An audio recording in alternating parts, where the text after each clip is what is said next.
안녕하십니까. 뚜기뚜기 메뚜기 문현진 멘토입니다. SC 아카데미 제9강 여러분들 많이 기다리셨을 거다 생각이 드는데요. 제9강을 오늘 또 준비를 해서 여러분들과 함께 강의를 꾸려가 볼까 싶습니다. 메뚜기 차트 심리학 1강부터 8강까지 굉장히 많은 여러분들의 반응이 있어가지고 9강 굉장히 심사숙고해서 어떤 내용들을 조금 알려드릴까라고 생각을 했는데, 역시나 차트 심리학이기 때문에 차트에 대한 이야기를 담아보는 게 어떨까라는 생각이 듭니다. 자, 하지만 1강부터 8강까지 오면서 여러분들이 많이 어려워하셨을 수도 있고요. 그리고 이해가 잘 되셨을 수도 있겠다 싶지만, 사실 주식시장에서 맞닥뜨려 보면요, 그게 쉽지가 않아요. 제가 마인드 교육도 해드렸고 분할 매수 이야기도 해드렸고 재무제표 보는 법도 이야기해드렸지만, 이게 실질적으로 우리가 실제 주식시장에서 만나게 되면은 그게 어렵다라는 겁니다. 그래서 오늘 복습을 조금 해보면서요, 왜 그럴까? 여러분들이 왜 어려웠을까들을 심리학적인 내용을 포함을 해서 차트를 보는 법들을 조금 배워볼까 합니다. 준비가 되셨으면은 바로 한번 달려보도록 하겠습니다. 자, 오늘 역시나 차트 심리학, 여러분들이 궁금하신 심리학에 대한 이야기를 조금 나눠볼까 싶고요. 왜 제가 차트 심리학, 왜 심리라고 이야기하는지, 지금 벌써 심리라는 단어가 한 10대 번은 나온 것 같습니다. 왜 이렇게 심리라는 곳에 제가 강조를 했는지, 그리고 1강부터 왜 그렇게 마인드에 대한 이야기, 투자에 대한 나의 마음가짐에 대한 이야기를 왜 그렇게 많이 해드렸는지 오늘 강의에서 그 비밀이 바로 풀어질 거라는 생각이 드네요. 자, 먼저 복습을 조금 해봐야 될 것 같습니다. 먼저 차트를 오늘 배울 거기 때문에요, 마인드에 대한 이야기들은 1강부터 다시 한번 보시면은 여러분들이 마인드에 대한 교육 다시 한번 보실 수 있을 것 같고요. 지금은 캔들에 대한 이야기를 조금 해보도록 하겠습니다. 차트는 크게 두 가지로 이루어져 있다라고 보면 돼요. 뭐 이동평균선 이런 것들도 있지만요, 그런 것들은 결국 후행성 지표라고 보시면 되겠고요. 지금은 우리가 기본적으로 봐야 되는 지표는 무엇일까라고 봤을 때, 여기 보시는 캔들이라고 하는 양초라고 하죠. 양초 모양처럼 생겨서 캔들이라고 부르는데, 저 캔등, 봉이라고 부르는 저 캔들이 필요하고요. 그리고 거래량이 중요하다라고 보시면 되겠습니다. 그래서 우리가 차트를 봐야 할 때는 캔들과 거래량만 이해하면 조금 어느 정도 쉽게 풀어나갈 수 있다라는 거고요. 캔들을 볼 때 중요한 점은 양봉이 섰을 때 아랫자리가 시작한 가격이다라는 것과, 그리고 파란 봉은 윗자리가 시작한 가격이다. 이거는 여러분들이 별표 쳐놓고요, 어디다가 적어 놓으셔야 돼요. 왜냐하면 우리가 올라오다가 툭 떨어졌는데, 시장이 툭 떨어졌는데 차트가 이렇게 올라온 자리가 있습니다. 위에 봉이 있다가 빨간 봉이 밑에서부터 올라왔어요. 이런 걸 보면서 많은 사람들이 헷갈려 하세요. 주가는 쪘는데 왜 그렇게 빨갛게 올라오지? 라고요. 시작한 가격은 밑으로 툭 떨어졌지만 그날 장 마감을 할 때는 올라왔기 때문에 그런 현상이 나타난다는 것을 이해하신다면 차트 볼 때 약간의 혼란이 있는 부분들을 해소시킬 수 있겠죠. 그래서 꼭 기억을 하시길 바라겠고요. 제가 거래량이란 거에 대한 이야기를 해드렸어요. 거래량이란 이야기 강의를 통해서 한번 해드렸는데, 거래량이 도대체 무엇인가, 그리고 왜 그렇게 많은 사람들이 중요하다라고 생각을 하는가. 저는 거래량은 돈이라고 보시면 됩니다. 거래가 얼마나 됐는지를 양으로 표현해 주기 때문에 돈이라고 보셔도 좋고요. 그리고 에너지로 보셔도 좋다라는 겁니다. 에너지, 힘. 거래량이 많다라는 것은 힘이 있다라고 보셔도 되고요. 그리고 시장 관심이라고 보셔도 좋겠죠. 만약에 시장에 관심이 없다, 그러면 거래량이 없을 수밖에 없겠죠. 우리가 장날이라든지 이럴 때 시장을 가보면 사람이 정말 많습니다. 그럴 때는 안 팔리는 것도 조금 팔릴 수 있고요. 그리고 매출이 빵빵 뛰어오를 수 있죠. 그래서 장날에 시장에 가서 판매를 하는 것이 좋다라고 하는데, 시장도 똑같아요. 시장에 관심이 많을 때야 막 북적북적거린다라는 거죠. 우리가 마트를 생각을 한번 해보시면 그래요. 마트에서도 우리가 명절이라든지 우리가 뭔가 닭을 먹고 싶다든지 복날이라든지 이러한 특정한 이슈가 있을 때 우리가 가서 많이 챙겨 먹게 됩니다. 그래서 그런 시장 관심도가 쏠렸다라고 본다면은 거래량을 이해하기 좋겠죠. 여기서 힌트를 하나 좀 꿀팁을 조금 드려본다면은, 시장 관심도가 많다라는 것은요, 여러분들이 모르는 어떠한 관심이 생겼다라고 보시면 돼요. 흔히 말하는 찌라시라고도 보셔도 좋겠죠. 그렇기 때문에 여러분들이 매매를 하는데 이유 없는 급등을 하면서 거래량, 시장 관심도가 쏠렸다라고 한다면 여러분들이 뭔가 체크를 해보면서 뭐 때문에 올라가는 걸까? 무엇 때문에 이렇게 많은 거래가 터진 걸까를 항상 우리가 추적을 해봐야 된다라는 것을 기억해 주시길 바랍니다. 자, 그리고 여러분들에게 제가 항상 강조해드리는 부분이죠. 분할 매수라는 것입니다. 분할 매수 그리고 분할 매도라는 것을 항상 강조해드리는데 이거는 주가가 떨어지든 안 떨어지든 해야 되는 거예요. 왜? 우리가 운전을 할 때 사고가 나든 안 나든 안전벨트를 해야 됩니다. 그죠? 그렇기 때문에 주식도 똑같이 떨어지든 떨어지지 않던 우리 안전을 지키기 위해서는 분할 매수를 해야 된다라는 거 지난 강의를 보면서도 다시 한번 복습을 해보시고 오늘도 만약에 기억을 하고 계신다면은 리마인드 한다라는 관점으로 보시길 바라겠습니다. 자, 그리고 지난 강의에서 제가 재무제표를 보는 법 간단하게 소개를 해드렸습니다. 우리가 매매를 하거나 재무제표를 보면은 너무 봐야 될 것들이 많기 때문에 제가 조금 간추려 드렸는데요. 일단 재무제표는 두 가지로 나뉜다라고 설명해 드렸죠. 첫 번째로 수익성. 그죠? 수익이 나느냐, 나지 않느냐를 볼 수 있는 지표들이 많았고요. 그리고 안정성. 이 종목이 안전한지 안전하지 않은지를 체크해 볼 수 있는 재무제표가 있었습니다. 그거를 다시 한번 7강, 8강을 통해서 복습을 또 해보시길 바라겠고요. 제가 봤을 때는 일단 수익성에 관련된 지표는 매출액, 영업이익, 당기순이익이 가장 주된 지표라고 생각이 들고요. 이걸 토대로 많은 투자 지표들이 만들어진다라고 보시면 되겠습니다. 자, 일단 매출액과 영업이익, 당기순이익이 빨갛다라는 것은 적자라는 뜻이에요. 적자라는 뜻. 적자라는 것은 회사가 돈을 벌지 못하고 있는 상태, 오히려 회사에 있는 돈을 까먹고 있는, 손실이 나고 있는 상태라는 거죠. 그렇기 때문에 우리가 투자를 할 때는 고려를 해봐야 합니다. 이런 적자 기업, 투자를 피해야 됩니까? 라는 질문을 제가 가장 많이 받았던 것 같아요. 근데 저는 적자 기업의 투자는 피하지 말고 이 적자가 흑자가 될 수 있는지가 중요하다라는 겁니다. 예를 든다면은 옛날에 알리바바라는 회사가 있었죠. 알리바바라는 회사와 그리고 소프트뱅크 회사 손정희 회장이 있었습니다. 마윈 회장과 손정희 회장이 만났을 때 알리바바라는 회사는 힘든 시기였다라는 거죠. 그런데 손정희 회장은 알리바바에 투자를 하면서 지금은 아주 큰 기업으로 성장을 하게 만든 원동력이 되었다라고 보시면 되겠는데 만약에 적자라고 힘든 기업이라고 투자를 안 했다면은 그러한 신화는 쓰여지지 않았겠죠.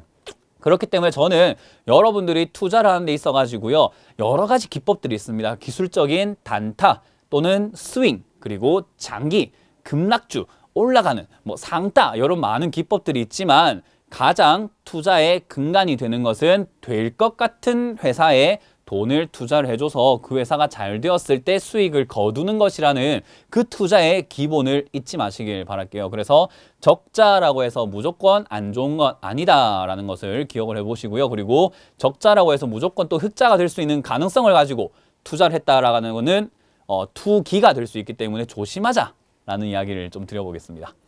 자, 그리고 여러분들이 투자를 하는 데 있어가지고 내 종목이 상장 폐지가 되지 않을까라는 걱정을 조금 많이 하세요. 이거 자꾸 떨어지는데 어떻게 해야 됩니까? 상장 폐지 하는 거 아니에요 라고 하는데 적자가 4년 연속이 지속이 되었을 때 상장 폐지이기 때문에 1년, 2년 적자가 났다고 해서 너무 걱정하지 않으셔도 되지만 회사의 부채 비율이라든지 총 부채가 자꾸 증가하고 있는 회사가 있습니다. 회사가 적자가 나면서 부채 비율이 늘어난다든지요. 가만히 벌고 있는 건 없는데 매출은 그대로 가고 있는데 부채만 증가하는 경우 또는 자본금이 뭐 때문인지 모르겠는데 깎여가지고 부채 비율이 증가한 경우를 말합니다. 이런 회사는 어찌됐든 힘들 수 있다는 거고요. 우리도 살다 보면은 사람들이 빚이 많은 사람들 많이 힘들어하죠. 그리고 결국에는 파산 신청, 결국 기업 개인 회생까지도 하는 절차를 밟게 됩니다. 기업도 똑같아요. 빚이 많다라는 것은 기업 회생을 할 수 있다라고 보면 되고요.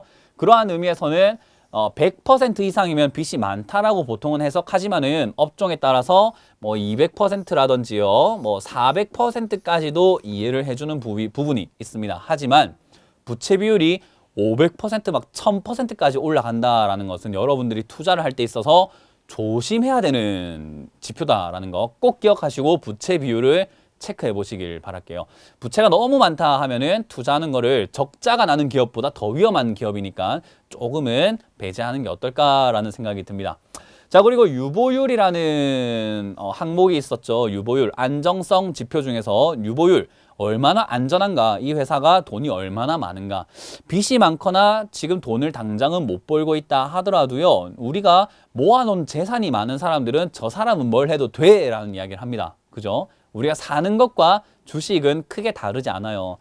유보율은 회사가 모아놓은 돈이라고 보면 되기 때문에 많을수록 좋다라고 봐도 좋지만은, 우리가 일반적으로 봤을 때 돈만 땅에 많이 묻혀 있다라고 해서 저 사람이 잘 사는 사람이야, 저 사람은 잘 될 사람이야 라고 말하진 않습니다. 왜냐하면 돈은 많은데 제대로 쓸 줄을 모른다면은 앞으로는 미래가 없다라고 봐도 좋겠죠. 그렇기 때문에 유보율은 적당한 게 좋고요. 많다라면은 회사가 크게 갑자기 상장 폐지 또는 부도, 힘든 시기를 조금 비켜갈 수 있는 정도의 여력은 있구나 정도로 체크하시면 돼요. 이게 무조건 절대적인 투자 지표가 되진 않아요. 방금 보여드렸던 부채 비율도 마찬가지입니다. 부채만 보고 투자 안 해야지, 투자해야지 하면 안 돼요. 시장의 관심과 재료, 많은 것들을 복합적으로 생각해야 돼요. 그래서 주식이 어려운 거죠. 자, 그래서 부채 비율과 유보율을 조금 체크해 봤고요. 그리고 제가 드리고 싶은 투자 지표, 구강에서 투자 지표를 조금 알아봤는데, 많은 사람들이 PER, 퍼라고 부르는 요 지표를 상당히 많이 봅니다. 하지만 저도 보긴 보지만요, 이거를 절대적으로는 믿지 마라 라고 말씀을 드리고, 그리고 이거를 볼 때 있어서 간단하게 볼 수 있는 포인트가 있다라고 했죠. 바로 투자한 돈을 회수하는데 걸리는 기간이라는 거예요. 그래서 PER, 퍼가 만약에 1이다 그러면은 내가 투자를 한 다음에 1년 만에 회수가 된다라는 거죠. 그 말은 회사가 돈을 잘 버는 회사다는 거고요. 그리고 1이 아니라 뭐 10이다라는 것은 10년, 그리고 100이다라고 하는 것은 100년이 걸린다는 거기 때문에 점점 돈을 잘 못 버는 회사구나라고 생각을 해볼 수 있는 겁니다.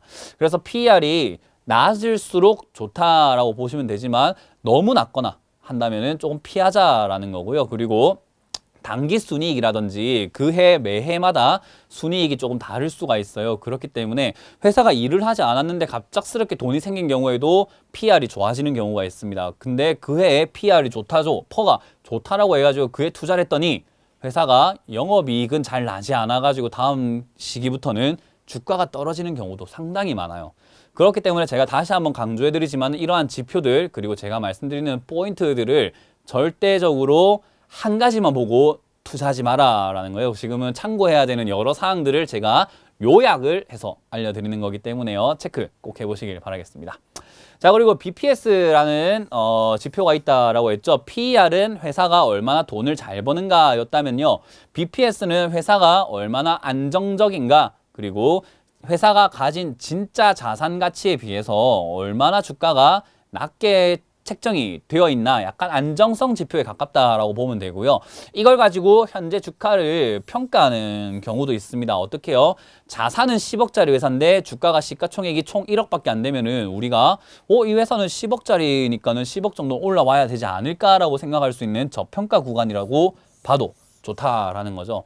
예를 든다면은 제 차가 굉장히 좋은 차예요. 그래서 10억짜리 차를 타고 다니는데 시중에는 1억으로 팔리고 있다라는 거죠. 제가 10억에 사고 10억짜리 가치라고 판명이 났는데도 불구하고 1억에 팔리고 있다. 그럼 저 차는 싸다라고 생각을 한번 해볼 수가 있는 거죠. 그래서 이런 것들 체크해 볼 수 있다라는 거고요. 꼭 이것만 보고 매매를 하지 마세요. 이런 것들이 모든 것들이 조화가 되고, 시장에서는 뭐가 중요하다? 심리가 중요하다라는 것을 오늘 꼭 배워가시길 바라겠습니다. 그래서 주가를 움직이는 가장 기본적인 원리는 재무제표였다면요, 저는 차트 심리의 모든 내용들이 담겨져 있다. 그리고 저런 지표들을 가지고 많은 사람들이 매매를 하기 때문에 심리가 담겨져 있다라고 하는데요. 차트는 주가의 지금까지의 움직임을 보기 위한 도표였다면요, 제가 말씀드리는 이 심리학, 주가를 움직이게 만드는 원인들이에요. 예를 들어서 PER, 퍼가 낮았기 때문에 사고 싶네, 저 종목은 올라갈 것 같아 라고 생각하는 기대감들이 형성되어 있지만, 또는 PER은 낮으나 BPS가 주가보다 너무 낮은 거예요. 그래서 자산 가치보다 주가가 너무 높게 평가가 되어 있을 때 저 종목은 사면 안 되겠어라고 생각하는 그런 공포감 또는 사고 들고 있던 사람들도 불안한데 라고 해서 팔아야 되는 불안감들이 겹쳐지면서 주가가 결정이 되게 되는 겁니다. 그래서 제가 한 가지 지표로는 성공하지 못한다. 주식시장은 봐야 될 게 너무나 많기 때문에 이때까지 기초를 다진다라고 보시면 되는 거였죠. 그래서 이제는 그러한 것들이 어떻게 엮여가지고 심리적인 모습으로 차트에 나타날까를 한번 파헤쳐 보도록 하겠습니다. 하지만 여러분들이 머릿속에 쏙 집어넣으셔야 되는 내용은요. 주가를 움직이는 가장 기본적인 요소는 재무제표라는 것을 기억을 하시면서 8강, 9강을 보셔서 재무제표 중에서 기본적으로 봐야 되는 것들을 꼭 한번 체크해 보시길 바랄게요. 그리고 8강, 9강에서는 재무제표에 대한 이야기를 했지만요. 재무만 가지고 매매할 수가 없기 때문에 오늘 말씀드릴 9강을 여러 번 반복을 해서 보세요. 오늘 차트도 조금 준비를 많이 했기 때문에 여러분들이 아마 조금 이해하기 쉬우실 겁니다. 자, 제가 차트를 예시를 한번 들어볼게요. 일단 내추럴 엔도텍이라는 회사입니다. 과거에 이 종목이 2015년 4월 달에 주가가 9만 원을 찍고 있던 회사였어요. 백수라고 하는 여성에게 좋은 상품을 팔린다. 그리고 그게 우리나라에서는 거의 뭐 최초급이다. 그리고 앞으로 잘 팔릴 것이다. 여자한테 좋다. 뭐 우리 그 남자한테 몸에 좋다고 하면은 싹 다 세상에서 막 멸종될 정도로 없어져 버리는 그런 내용과 좀 흡사하다 보면 되겠죠. 여자한테 굉장히 좋다라고 하면서 백수호 때문에 매출이 증가한다라는 이야기들이 상당히 많이 나왔던 시기인데 그 기대감이 막 나왔는데도 불구하고 그리고 잘 나왔는데도 불구하고 갑자기 폭락을 합니다. 가짜 백수호 사건이라는 게 터져버렸거든요. 백수호가 가짜였다라는 이야기들이 터져 나오면서 폭락을 했습니다. 그리고 최근에 가짜 백수호가 아니라 진짜다. 그리고 정말로 효과가 있다라고 하면서 다시 한번 급등을 한 종목이 바로 내추럴 엔도텍이라고 보면 되겠는데요. 요 종목도 마찬가지예요. 저 당시에 재무제표만 봤을 때 크게 나쁘진 않았습니다. 그러나 주가는 폭락을 하고 말죠. 이게 바로 심리적인 요인들이 접목이 되면서 이런 현상이 나타났다라고 보면 되겠는데요. 내추럴 엔도텍이 이렇게 급락을 할 때 보세요. 급락을 할 때 주가가 막 폭락을 하기 시작할 때 사람들이 어떤 생각을 가졌을까를 고민해 보시면 돼요. 분명 윗자리 9만 원에 샀던 사람이 8천 원까지 떨어질 때 그 느끼는 괴로움과 공포와 내가 이거를 남이 추천해서 샀는데 내가 이걸 사가지고 답답해 죽겠네 하는 억울함과 누군가를 원망하기도 할 거고요. 그죠? 그리고 내 돈들이 사라지고 난 다음에 앞이 막막하니까 막연한 두려움도 같이 들게 됩니다. 그래서 공포감에 팔지 말아야 될 자리에서 팔아버리게 되고요. 사지 말아야 될 자리에서 사기도 하고요. 사면 안 되는 자리에서도 사게 만들면서 또 사야 될 자리는 못 사게 만드는 그러한 요인들이 된다라는 거죠. 굉장히 많은 심리가 축적이 되어 있어요. 자, 그런데 시장을 바라보는 사람들의 시각은 동일하지 않습니다. 또 다른 생각을 하는 사람들이 있습니다. 어떤 사람들요? 반등을 할 수 있겠구나. 많이 떨어졌으니까는 올라갈 수 있겠구나라는 희망 그리고 설레임을 간직한 사람들도 있습니다. 이 종목을 보면서요. 그런 사람이 있을까요? 라고 생각이 들지만은 그런 사람들이 존재합니다. 그래서 그 비율이 극과 극일 뿐 공포를 느끼는 게 정말로 강할 뿐이죠. 공포를 느끼는 게. 하지만 반등 기대감과 희망을 느끼는 부류들도 있다라고 보면 됩니다. 그래서 주가가 어떻게 되냐면요. 뒤에 저점 대비 300% 총 3배가 급등을 해버리죠. 총 여기 샀으면 4배네요. 4배가 급등을 하고 올라갑니다. 요런 일이 발생이 되는 게 여기서 저점이구나. 가짜 백수 아닌 것 같아. 진짜 백수인 것 같아. 아니야, 저건 무조건 해결이 될 수 있는 문제야 라고 생각하고 샀던 사람들은 오히려 수익이 나고 있는 자리가 되겠죠. 하지만 윗자리에서 공포를 느꼈던 사람들은 도중에 팔아버렸을 것이고 이 자리에서도 사지 못하고 팔았을 겁니다. 제가 분할 매수, 분할 매도에 대해서 강의를 해드렸지만은 여기서 분할 매수, 여기서 1차 매수를 하고 물렸다 하더라도요. 손실이 나고 있는 게 아니기 때문에 이 자리에서 샀다면은 수익권으로 바로 돌아갈 수 있습니다. 여기 9만 원에, 9만 1천 원에 샀다 하더라도요. 8천 원대, 9천 원대에서 샀던 물량 1,000만 원 샀다라고 하면 밑에서 1,000만 원치를 또 샀다면은 이 자리에서 탈출이 가능합니다. 또는 수익 실현도 가능합니다. 무슨 소리야? 1,000만 원 사고 1,000만 원 샀는데 그게 가능하다고? 궁금하신 분들은 제가 분할 매수 강의했던 편을 다시 한번 보시고 오시길 바랄게요. 자, 그래서 이렇게 탈출이 가능하다라는 것, 왜 그렇냐? 싸게 많이 샀기 때문이라는 것을 기억하시고요. 어찌됐든 여기서는 공포가 존재했지만은 갑자기 급등하는데 이 시기가 언제냐는 겁니다. 이 시기가 언제냐. 그게 중요하겠죠. 그게 여러분들이 매매할 수 있는데 가장 큰 원리가 될 거고요. 언제 이게 이렇게 빠질 것이냐도 중요할 거다라는 거예요. 언제 저렇게 빠지냐. 정말 중요한데 이거는 재무제표라든지 어떠한 지표로 알 수 있는 게 아니라 심리적인 내용을 분석을 해야지만 꺾이는 자리 그리고 꺾고 올라가는 자리들을 파악할 수가 있습니다. 우리가 주로 변곡점이라고 부르는 자리들이죠. 자, 이런 공식을 하나 대입해 볼 수가 있을 것 같아요. 여러분들이 뭐 이 공식을 철학적인 내용일 수도 있고요. 문학적인 내용이다 보니까 잘은 알 수가 없지만 시장을 자꾸 연구하고 분석을 하다 보면 요 내용이 여러분들이 주식을 하는 데 있어서 가장 중요한 변곡점을 찾아내는 자리다라는 것을 알 수가 있는데요. 먼저 공포감과 억울함, 괴로움, 원망, 두려움, 아까 말씀드렸던 그러한 무서움들이 모두 뭉쳐있는 그 힘과 반등 기대감과 희망, 설레임들이 뭉쳐있는 힘의 크기가 어느 정도로 비례하느냐, 어느 정도로 만들어져 있느냐에 따라서 주가 위치가 결정이 되게 됩니다. 예를 들어서 반등 기대감, 희망, 설레임, 올라갈 거야 라고 생각하는 사람들이 힘이 강하면 강할수록 올라오게 될 거고요. 그 힘이 빠지면 빠질수록 내려가게 되겠죠. 그리고 내려갈 때도 마찬가지로 공포감이 많이 실려 있으면 있을수록 주가를 세게 눌릴 것이고요. 그 힘이 약해지면 약해질수록 다시 올라가는 계기가 됩니다. 그래서 시소놀이처럼 마치 시소처럼 기대감이 커지면은 기대가 힘이 실렸기 때문에 쭉 올라가지만 그게 환으로 올라가다 보니 공기가 빠지고 무게가 가벼워지면서 공포감이 많아지면서 주가가 내려가게 되는 그런 경향이 생긴다라는 거죠. 그래서 여러분들이 체크해야 되는 것은 이 자리가 언제 바뀌는 것인가, 그리고 언제 공포감이 많이 실릴 것인가, 언제 희망이 많이 실릴 것인가를 봐야 돼요. 자, 그리고 여러분들이 한 가지 더 체크해야 되는 것은 누구의 기대감, 누구의 공포입니다. 누구의 공포냐, 누구의 기대감이냐라는 거죠. 제가 주식시장에서 가장 중요한 그런 주체는요, 세력이라고 말씀을 드렸습니다. 기억이 나실 겁니다. 세력만큼 중요한 주체가 없어요. 주가를 끌어올리기도 하고요, 주가를 끌어내리기도 한다라는 거죠. 여러 가지 모습으로 우리는 세력을 볼 수가 있는데 누구의 기대감과 누구의 공포를 읽어낼 수 있냐라고 봤을 때 우리는 세력의 실체를 알지 못합니다. 세력이 도대체 누굴까요? 몰라요. 세력을 만나봤습니까? 아니요. 세력인 도대체 어떤 행위를 하는 겁니까? 모릅니다. 그렇기 때문에 세력의 공포감과 기대감은 우리가 알 수 있는 방법이 없다라는 거죠. 그러면 우리가 알 수 있는 방법은 누구냐? 바로 여러분과 나 자신 주위에 있는 모든 투자자들을 개인 투자자 또는 개미라고도 부르는 그들의 공포감과 기대감을 파악을 할 줄 알아야 된다는 거죠. 다시 한번 요약을 하자면은 시장은 참가자가 두 세력으로 나뉩니다. 두 가지 주체로 나뉜다라고 보면 돼요. 첫 번째로 개미라고 부르는 개인, 그리고 두 번째는 세력이라는 거예요.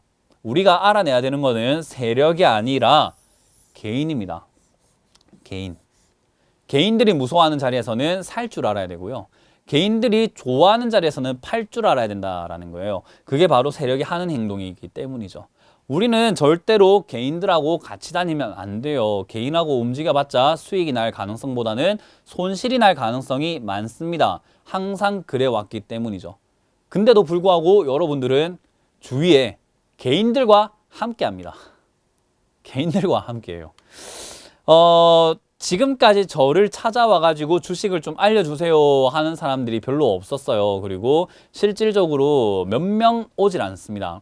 하지만 주식을 하는 사람들끼리는 잘 뭉쳐 있어요. 끼리끼리 뭉친다라는 이야기가 있죠. 근데 잘 생각을 해보면은 그들은 잘하는 사람들이 아닙니다. 내가 주식을 하다 보면 너무 외로워가지고 어디 말할 데도 없고 항상 손실나고 종목이 궁금하고 발굴도 해야 되겠고 너무 어렵고 하다 보니까 여러분들이 어떠한 좀 동질감을 느끼는 그런 또 개인을 찾아가죠. 근데 그 사람도 똑같은 동질감을 느껴서 만났을 뿐이지 서로가 윈윈이라고 부르는 윈윈이라고 부르는 그 정도의 실력을 가지고 있는 사람들이 만난 게 아니에요. 하지만 저희 멘토들만 보세요. SC 아카데미에 있는 사람들만 한번 보세요. SC 아카데미에 있는 멘토들끼리 교류를 하면서 우리는 실력이 점점 일취월장하고 있는 과정 속에서 여러분들은 개인 투자자끼리 모여서 매매를 하니까 좋아질 수가 없는 거죠. 그래서 저희가 SC 아카데미를 통해서 여러분들에게 강의를 이렇게 해드리면서 조금 더 그런 세계에서 나와서 공부해라 라는 겁니다. 절대로 개인끼리 몰려다니지 마세요. 여러분 주위에 만약에 주식을 조금 공유하는 그런 친구가 있다, 지인이 있다면요, 그 사람이 사고 싶다는 종목은 절대 사지 마세요. 그리고 그 사람이 팔아야 되겠다라고 생각하는 종목을 매수를 고려해 보세요. 반대로 해보라는 거죠. 오늘의 적이 내일의 친구고, 내일의 친구가 오늘의 적이 될 수 있는 시장이 오늘 우리가 걸어가고 있는 주식시장입니다. 절대로 개인들하고 어울리지 마시라는 거 꼭 기억을 하시면서요. 주식시장에서의 세력은 제가 늘 강조해드리지만 저의 생각으로는 신입니다. 왜요? 절대로 손해보질 않고 절대적으로 수익을 내는 주체가 바로 세력이라는 거고요. 자기들이 원하는 대로 시장을 이끌어 갈 수 있기 때문이다라고 봅니다. 그래서 저는 세력은 신이기 때문에 우리는 신의 의도를 알 수가 없지만 적어도 일반적인 사람들과는 다르게 행동해야 된다는 것은 여러분 스스로가 느끼고 있을 겁니다. 근데 여러분들이 주식이 발전이 되지 않는 이유는 딱 한 가지. 알면서도 고치지 못하기 때문이에요. 알면서도 바뀌지 않기 때문이다라는 거예요. 그래서 세력이 신이라는 것을 기억하시면서 주식을 다시 한번 생각을 해보시면 돼요. 공포와, 자, 세력이 그럼 주식시장에서 어떻게 자기들 원하는 대로 시장을 이끌어 갈 것인가를 한번 체크를 해본다면요. 공포와 절망을 안겨다 주기도 하고요. 또는 희망을 불어넣기도 합니다. 누구에게요? 개인 투자자에게. 누구에게요? 개인 투자자에게. 개인 투자자에게 공포와 절망을 안겨다 주기도 하고요. 또는 희망을 불어다 넣어주기도 한다라는 거죠. 그렇게 만들고 있다라는 거예요. 여러분들이 이걸 잘 모르고 인정하지 않을 뿐이지 여러분들이 지금부터 볼 차트 내용들을 본다면 헐 하고 아이구나, 에구머니나 라는 비명과 탄성을 지르게 될 겁니다. 그래서 주식은 항상 공포를 안겨다 주고 희망을 불어넣는 주체가 바로 세력이다. 그렇기 때문에 개인들과 어울리면 안 된다라는 제가 근거를 드렸고요. 지금 이제 차트를 보면서 여러분들이 깜짝 놀랄 만한 내용들을 조금 보여드려 볼게요. 지금 제가 보여드릴 차트는 두 가지인데요. 두 종목인데 이 두 종목뿐만 아니라 여러분들이 찾을 수 있는 이러한 동일한 내용은 수도 없이 많다. 그런 시장에서 여러분들이 매매를 하고 있다라는 것을 기억하시길 바랍니다. 자, 그러면 한번 진짜 그런 건지 어떤 식으로 불어넣었는지 어떤 식으로 해왔는지를 찾아봅시다. 먼저 YIK라는 종목이에요. 조금 희소한 종목이죠. 잘 모르시는 분들도 있는데 코스닥 종목이고요. 여러분들이 잘 모를 만한 종목이라는 거죠. 하지만 주가가 급등했다라는 사실은 많이 알 수 있습니다. 왜요? 2,000원대에 있던 종목이 지금 3,900원까지 약 2배가 올라왔기 때문에 많은 수익에 눈이 먼 개인 투자자들이 완전히 빠져가지고 사보고 싶은 종목이죠. 나도 저렇게 2배 수익을 내고 싶다 하는 자리예요. 근데 생각을 한번 해봅시다. 먼저 이 자리입니다. 2017년 5월 16일에 나왔던 뉴스예요. 2017년 5월 16일 요 자리에 나왔던 뉴스를 보면은 삼성전자와 327억의 규모의 공급 계약을 했다라는 뉴스가 나오죠. 삼성전자와 엮이면은 시장이 관심도가 높아집니다. 그래서 보시면은 거래량도 상당히 증가하고 있는 게 보이시죠? 간헐적으로 톡톡 튀어나온 애들이 나오기 시작한다라는 거죠. 왜요? 관심이 증가했기 때문에. 자, 그래서 삼성전자와의 거래, 반도체가 잘 치고 올라가던 시절이기 때문에 저런 뉴스라면은 충분히 매수해볼 만하구나라고 생각하는 사람들도 있지만 너무 많이 올라왔기 때문에 겁을 먹는 사람도 있습니다. 그래서 아직까지는 여러분들에게 희망이 부족하다라고 생각을 했는지 여기 고점을 뚫고 올라가는 자리에서 YIK 2분기 영업이익을 발표합니다. 어떻게 해요? 전년 대비해서 무려 307%나 증가했다라는 뉴스와 함께 고점을 만들고 있습니다. 이야, 기가 막히죠?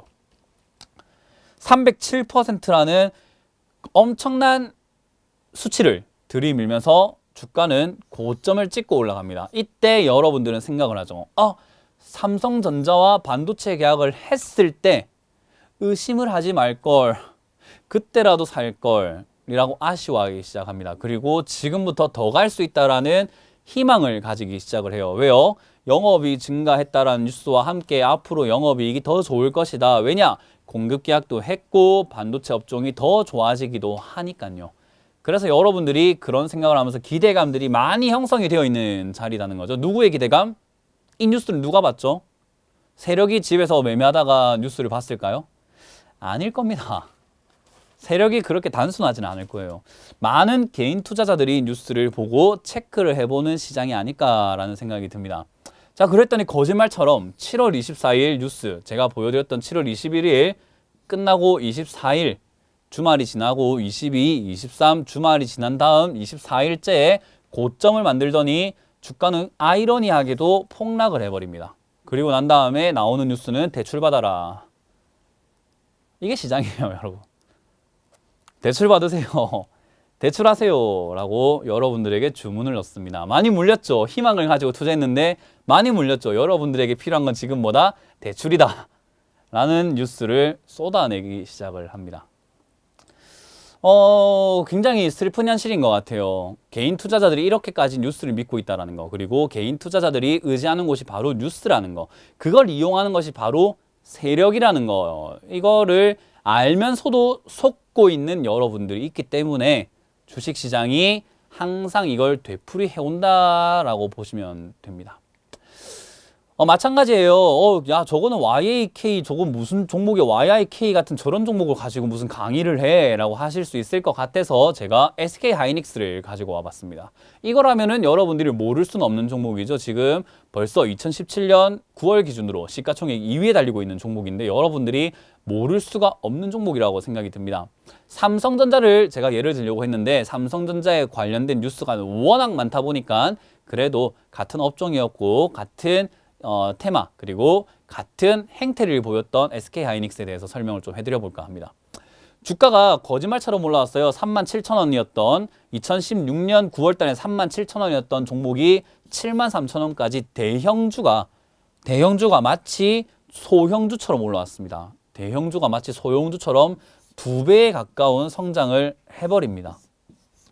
이걸 보면서 많은 사람들이 SK하이닉스니까 그리고 대형주니까 우량주니까 괜찮을 거야. 더 많이 갈 거야 라고 생각을 하는 자리예요. 자, 그런데 뉴스를 한번 좀 체크를 해볼까요? 아까 말씀드린 것처럼 개미들이 뭐를 본다? 뉴스를 본다라고 했잖아요. 그래서 제가 6월달 뉴스를 이렇게 HTS 상에서 있는 뉴스 그대로 가지고 와봤습니다. 보니까 6월 22일 증권사에서도 이런 이야기 하죠. 3분기 고수익성 지속, 목표 주가 상향, 목표가 상향이라는 뉴스가 막 온갖 증권사에서 쏟아져 나오고요. SK하이닉스가 2분기 실적이 너무나 좋았기 때문에 더 치고 갈 겁니다. 계속 올라갈 겁니다. 사세요, 사세요, 사세요 라는 이야기를 많이 쏟아져 내놓고 있습니다. 자, 조금 더 지나볼까요? 7월 14일이 됐어요. 여기서 그 이후로 가지를 못하고 있었거든요. 6월달 이후로 별로 가지를 못하고 있으니까 하반기는 최대 실적을 전망합니다. 계속 갑니다. SK하이닉스 목표가 더 올리겠습니다. 업황 계속 좋을 겁니다. 더 올릴 거예요 하면서 더 많은 증권사에서 더 부추기기 시작을 하죠. 그리고 참 희한하게도 주가는 상승을 해줍니다. 그 이후로 주가가 상승을 해요. 그러니까 사람들이 이런 생각을 하죠. 전에 좋다고 할 때 살 걸, 여기 좋다고 할 때 살 걸, 지금이라도 살까? 지금 사면은 2분기, 3분기, 4분기 더 좋다고 하니까 올라가겠지.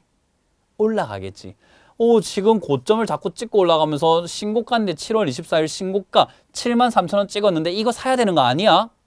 요거 사야 되겠다. 계속 갈 것 같아. 10만 원 갈 것 같아. 왜? 증권사에도 10만 원이 목표라고 이야기를 하고 20만 원도 간다 이야기하고 반도체 좋다고 이야기하니까 두려울 게 없는 거죠. 아까 말씀드렸던 심리가 기대 심리가 잔뜩 모여 있다라는 거죠. PER도 좋고 BPS도 좋고 부채 비율 좋고 영업이익 좋고 증권사에도 좋다고 뉴스도 좋고 수급도 좋고 차트도 좋고 안 좋은 게 없다.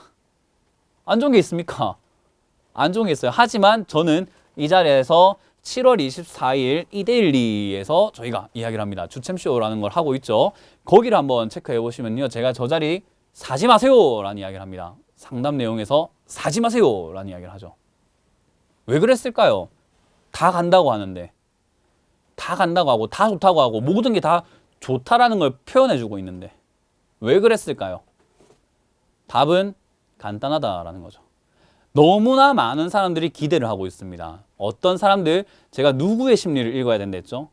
개인 투자자들의 심리가 기대치가 완전 극에 달해 있던 시기였어요. 그래서 저는 사지 마라 라고 했더니 그 이후로 24일 실적 발표를 앞두고 사상 최고가 기대감 형성, 이 기대감 뉴스에 나오잖아요. 그죠?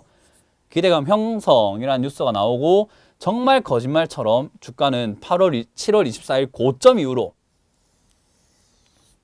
빠져버립니다. 궁금하시면 7월 24일 상담 내용을 다시 보기를 통해서 한번 보시길 바랄게요. 정말 무섭지 않습니까? 시장이 이렇습니다. 과연 여기 샀던 사람이 손절을 할 수 있었을까요? 아니요. 왜요? 갈 수 있다라고 계속적으로 나옵니다. 하반기 괜찮아요. 더 사세요. 괜찮습니다. 돈 필요하면 대출해서라도 사세요라는 뉴스들이 쏟아져 나온다라는 거죠. 그렇기 때문에 여러분들이 이 자리에 물린다 하더라도 절대로 팔질 못해요. 언제까지요?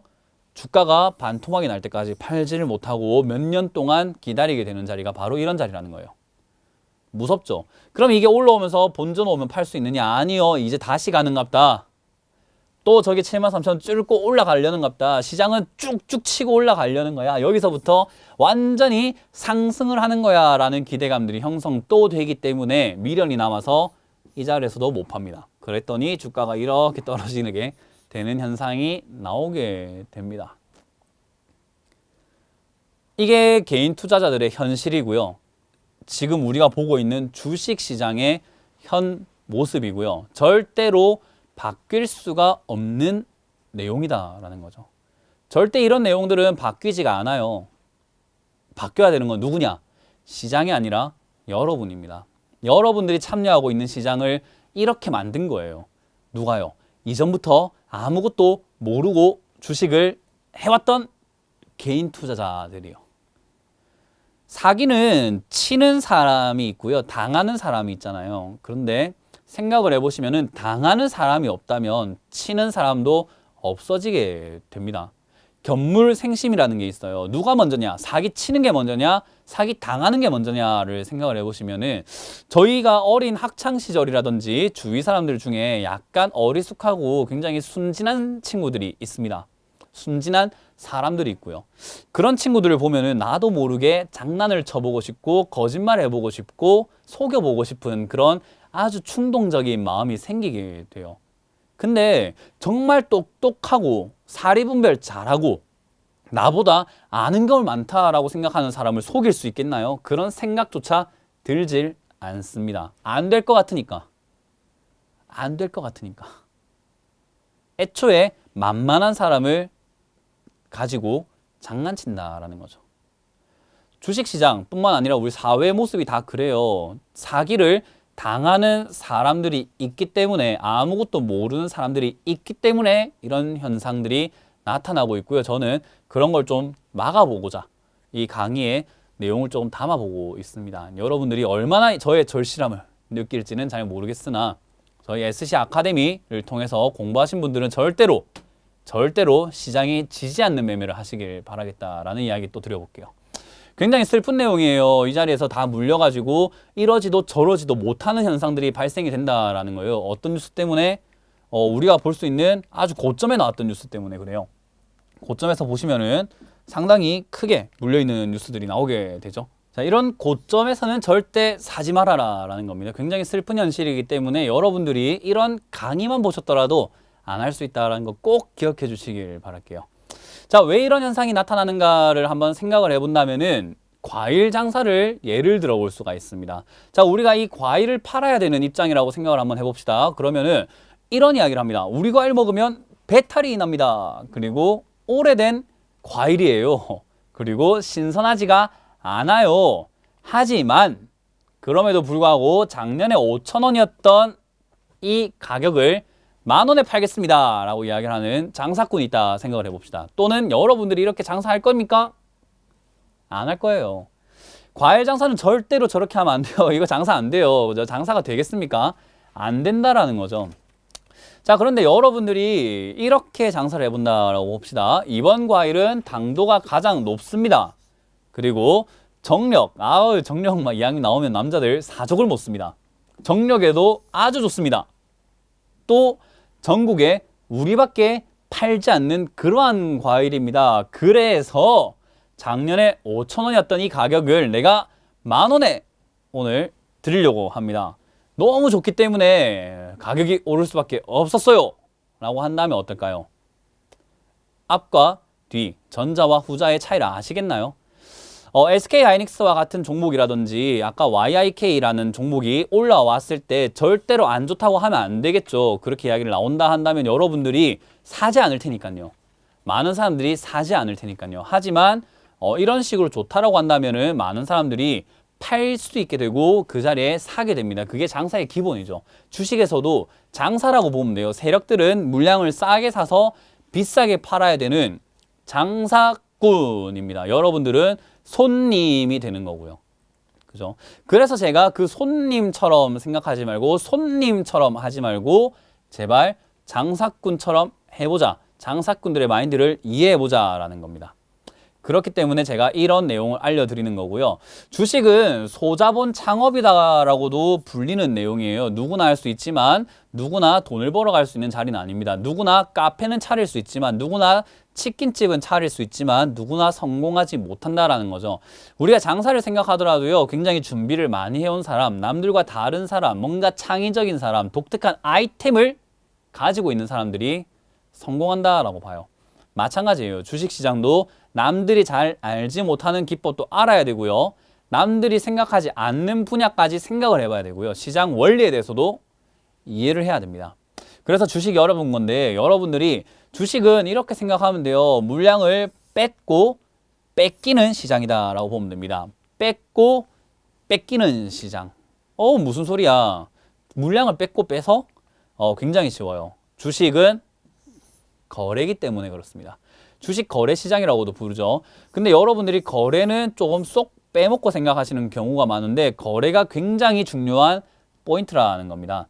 자, 거래를 사전적인 의미로 보게 되면요. 주고 받음 또는 사고 팜입니다. 그러니까 거래를 한다라는 거죠. 주고 받고 사고 팔고. 그죠? 그렇기 때문에 뺏고 뺏기는 것까지 가능한 겁니다. 자, 뭔가 생각을 해보시면 돼요. 우리가 누군가가 또는 여러분들 중에 누군가가 호재를 한 겁니다. 예를 들어서 메뚜기 회사에 누군가가 투자를 한다. 메뚜기 회사에 누군가가 1,000억을 투자하기로 했어. 100억짜리 회사인데 1,000억 투자하기로 했어. 라는 내용을 여러분들이 우연히 여러분만 안다라고 하면은 당연히 매수하고 싶을 겁니다. 그런데 누군가 팔 때까지 기다려야 되는 시장인 거예요. 왜냐? 이미 사람들이 사서 들고 있기 때문이죠. 손실이 나고 있던 수익이 나고 있던 어찌됐든 사서 들고 있기 때문에요. 자, 근데 기다려야 할까요? 아니면은 팔고 싶게 만들 수가 있을까요? 라는 부분을 생각해야 돼요. 우리가 기다려야 되는데 기다리지 않고 팔고 싶게 만드는 방법도 있어요. 이 주식을 갖고 있는 주주를 찾아가서 저 좀 주시면 안 됩니까? 라고 빌어도 되겠지만 세력들은 좀 더 간결하게 사용을 한다라는 거고요.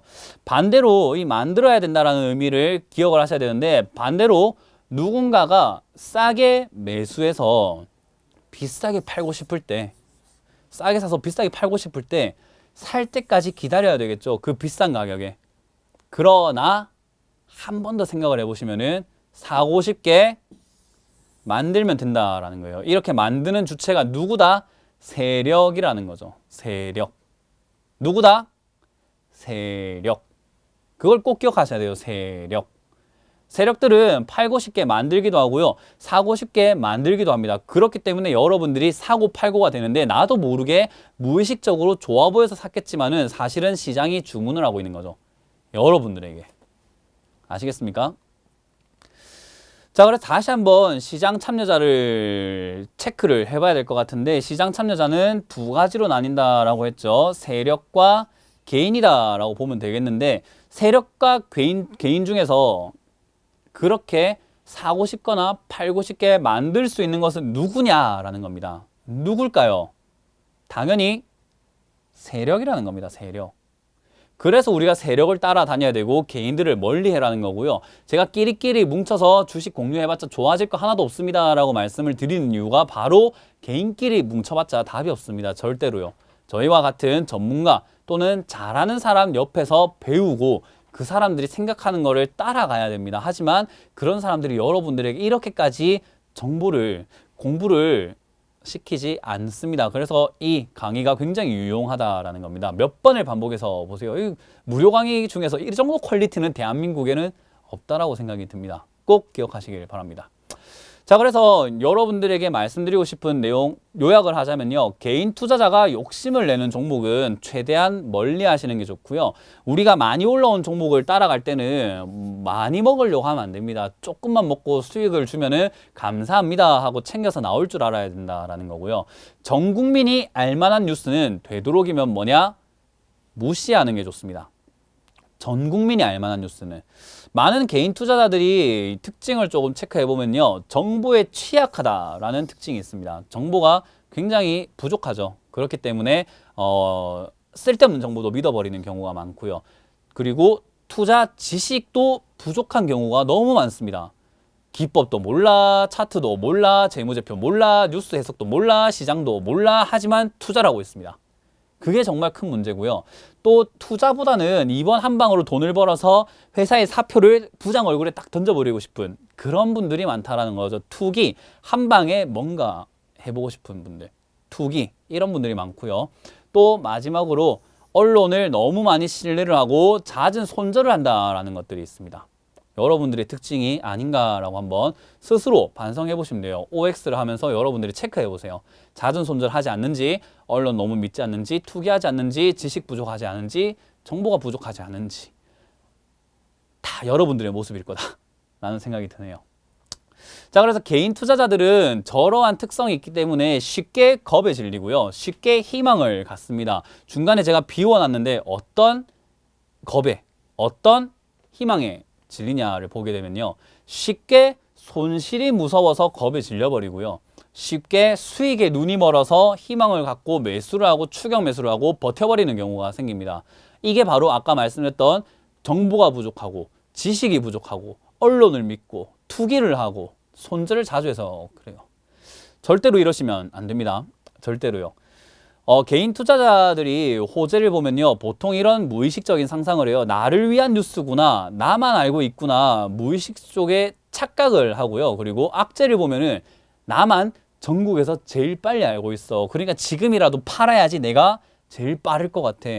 이런 착각을 하고 있습니다. 다 틀렸어요. 절대로 저러면 안 됩니다.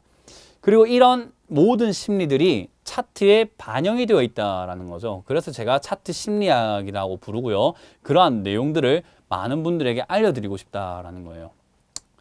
차트를 보게 되면 삼성 SDI라는 종목이 이렇게 급등을 하기 전에 이 자리에서 어떤 일이 있었냐면요. 갤럭시 노트 7이 폭파하는 일이 있었습니다. 갤럭시 노트 7이 폭파하면서 절대로 사지 못하게 많은 악재 뉴스들이 나왔다라는 거죠. 하지만 주가는 저 이후로 급등을 하죠. 제가 말씀드리는 내용 여기서 한번 분석해 볼 수 있지 않을까요? 여러분들이 한번 생각을 해보셨으면 좋겠어요. 숙제입니다. 왜 저기서 갤럭시 노트 7이 터졌는데도 불구하고 올라갔을까? 저런 것만 생각을 한다면, 저런 거를 분석을 해본다면, 이러한 시간을 가져본다면요, 여러분들도 돈 버는 거 쉽게 할 수는 있어요. 하지만 절대 쉽지 않습니다. 뭐가 필요하다? 공부를 해야 된다 하는 거죠. 누구와 함께? SCTV 아카데미에서, 그리고 메뚜기 멘토와 함께 라는 겁니다. 그래서 공부를 하시고요. 절대로 주식시장에서 돈 버는 거 쉽지가 않아요. 저러한 많은 요소들을 다 체크해야 되기 때문이에요. 지금 1강부터 벌써 9강까지 달려왔는데 여러분들이 배워야 하고 체크해야 되는 요소가 너무나 많았잖아요. 그렇죠? 그러한 내용들을 여러분들이 꼭 기억을 하셔야 되고요. 그리고 그러한 내용들을 체크해야 되기 때문에 여러분들이 주식이 쉽지 않다라는 것을 꼭 기억을 하세요. 그리고 어려울 때마다 SCTV .co.kr 들어오셔가지고 저희 멘토들 항상 대기 중이니까요. 언제든지 찾으셔도 좋습니다. 그리고 공부가 필요하다. 아카데미 저희 유튜브에 있죠. 이거 보시면서 1강부터 10강까지 꼭 챙겨보시면서 공부를 반복해서 해보시길 바라고요. 오늘 드렸던 숙제, SDS가 왜 갤럭시 노트 7이 폭발했을 때도 급등을 했을까? 그거 한번 생각해 보시면 주식 실력 일치월장할 수 있다라는 거 한번 팍 제가 힘을 실어드리면서 마무리 지어보도록 할게요. 자, 다음 강의는 차트 심리학 1강부터 9강까지를 총 정리하면서 여러분들과 이런저런 이야기 사례들도 조금 찾아보면서 이야기 한번 나눠볼 수 있는 시간을 가져보고자 합니다. 그렇기 때문에 여러분들이 꼭 10강까지 1강부터 10강까지 완주하시고 2번, 3번, 4번, 5번, 10번까지 보시기를 꼭 부탁드리겠습니다. 자, 그럼 저는 이만 물러나 보도록 하고요. 뚜기뚜기 메뚜기 기운 팍 드리면서 물러가겠습니다. 지금까지 문현진 멘토였고요. SC 아카데미 메뚜기 차트 심리학 꼭 많이 봐주시길 바라겠습니다. 감사합니다.